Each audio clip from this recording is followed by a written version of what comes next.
کہ پاکستان کو اسلام کا قلعہ کہنے والے کہ یہ اسلام کا قلعہ ہے، کہ فلسطین کے حوالے سے پاکستان کی جو پالیسی ہے وہ ان ریئلسٹک رہی ہے، ریٹوریکل رہی ہے، لفاظی پر مبنی رہی ہے، اور یہ بھی لفظی خدمت ہوگی، قرارداد آ گئی اور قرارداد میں ہم نے کنڈیم کیا۔ کیا عملی طور پر اگر ہم فلسطینیوں کے لیے ایک اکاؤنٹ تک نہیں کھول سکتے ہیں، اب یہاں ہم قرارداد تو پاس کر لیں گے، لکھ لیں گے کہ جی اس ایوان نے جو ہے اس پہ انتہائی افسوس کا اظہار کیا۔ ہمیں یہ بھی ادراک ہے نا، وہاں لوگ راتوں کو بھی نہیں سوتے ہیں کیونکہ بموں کی گنگرج ہے، اسپتال ملیا میٹ ہیں، کالجز، درسگاہیں، وہ وہاں پہ ملبے کا یہ منظر پیش کر رہے ہیں۔ بحیثیت ایک ملک کے ہم کشمیر کو بھی بھولتے جا رہے ہیں۔ ہم نے اقوام متحدہ میں ہمارے مندوب نے 2 دفعہ کشمیر پہ یہ غزہ پہ جب حملے شروع ہوئے ہیں تو 2 دفعہ بات کی ہے۔ پنجاب کی حکومت کا کوئی منسٹر ہے، میں اس کو خراج تحسین پیش کرتا ہوں، 10 کروڑ روپے اس نے فلسطین کے فنڈ میں عطیہ دیا ہے۔ اس ایوان میں بھی بڑے ارب پتی اور کروڑ پتی بیٹھے ہوئے ہیں، مجھے پتہ نہیں ہے کسی نے کاک بھی دیا ہے کہ نہیں دیا ہے۔ آنے والا وقت جو ہے یہ تقاریروں کو یاد نہیں رکھے گا، ہمارے عملی اقدامات کو یاد رکھے گا۔ اس ایوان میں سنجیدگی کب آئے گی؟ اب فلسطین کا ایشو ہے، فلسطین کی ایشو پہ مولانا صاحب بھی نہیں ہے، یہاں جتنی پیپل پارٹی کے بلاول بھٹو زرداری صاحب بھی نہیں ہے، ہمارے بیرسو گور صاحب بھی نہیں ہے، اور نون کے بھی جو پارلیمانی لیڈر ہیں نہیں ہیں۔ بہرحال افسوس کا مقام ہے۔ فلسطین کے ایشو پہ میں 2 منٹ سے زیادہ لمبی بات نہیں کروں گا، لیکن اس سے پہلے میں ایک گزارش کرنا چاہتا ہوں تمام ممبران اسمبلی سے کہ جب سے یہ اس ہاؤس کی کارروائی 8 فروری کے الیکشن کے بعد شروع ہوئی ہے تو مجھے ایسے محسوس ہوتا ہے 2-3 وزراء ہیں، جس میں یہ عطا تارڑ صاحب ہیں، منسٹر لا، اور خواجہ آصف صاحب،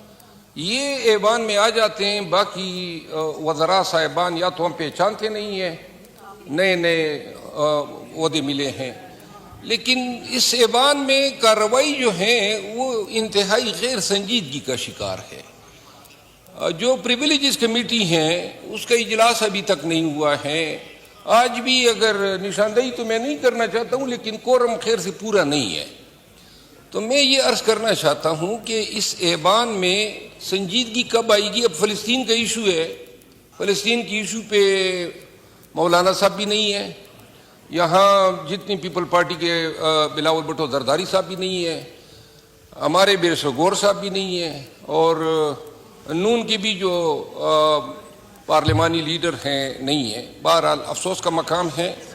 فلسطین کے حوالے سے اتنی لمبی چوڑی بات تو نہیں کروں گا جو دیگر محترم مقررین نے بات کی، اتنی میں عرض کرنا چاہتا ہوں کہ فلسطین کے حوالے سے پاکستان کی جو پالیسی ہے وہ ان ریئلسٹک رہی ہے، ریٹوریکل رہی ہے، لفاظی پر مبنی رہی ہے، اور غزہ میں فلسطینیوں پہ جو مظالم ڈھائے جا رہے ہیں اس حوالے سے میں ایک چھوٹی سی مثال دینا چاہتا ہوں۔ فلسطین کی ایک ہیومن رائٹ آرگنائزیشن نے مجھ سے رجوع کیا کہ جو فلسطینی پاکستان میں اور بالخصوص اسلام آباد، پیریفری میں اور پنڈی میں آباد ہے، ان کی ری ایبیلیٹیشن کے لیے ایک NGO جو فلسطینی NGO ہیں وہ یہاں پہ کام کرنا چاہتی ہیں، اور جس کے لیے پاکستان کے کسی بینک میں جو ہے اکاؤنٹ ان کے لیے کھولنا ہے۔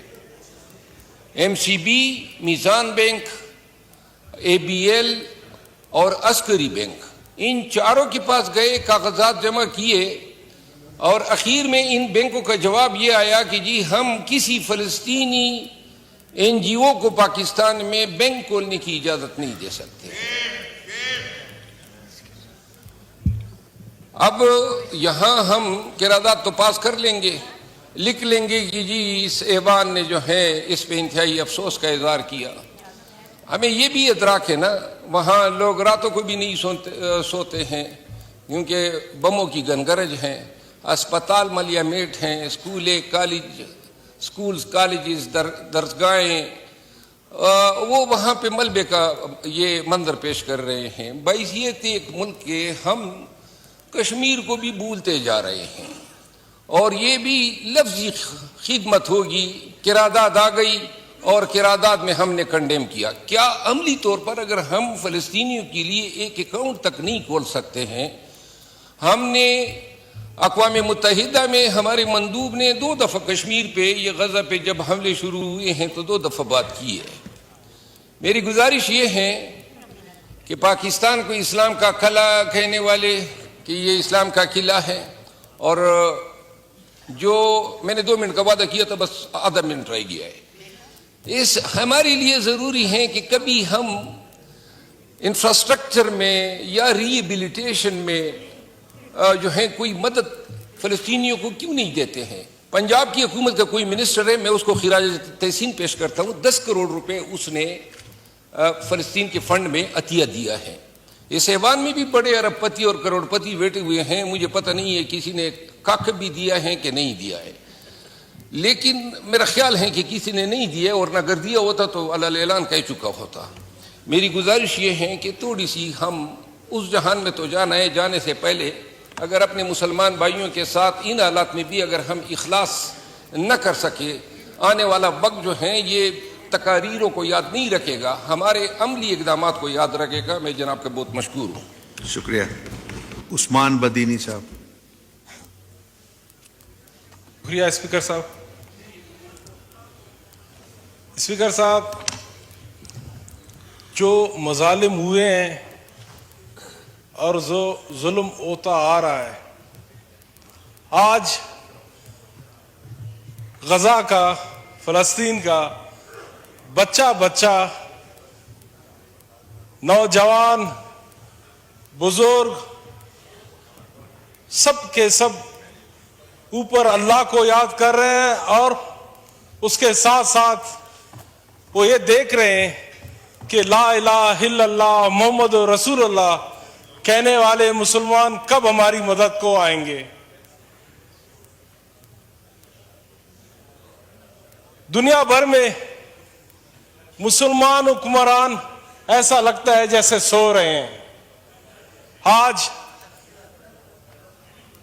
غزہ کا بچہ، آج فلسطین کا نوجوان آج وہ انتظار میں ہے کہ یا اللہ، جس مسلمان نے کلمہ پڑھا تھا اس مسلمان کے سینے میں اتنی طاقت دے اور اسے وہ ایمان بھی دے کہ وہ آ کے عملی طور پہ ہماری مدد کر سکے. جمعیت علماء اسلام اس کے واضح پیغام ہے اور واضح طور پہ پوری دنیا کو یہ میسج دے چکا ہے کہ ہم فلسطینیوں کے ساتھ ہیں.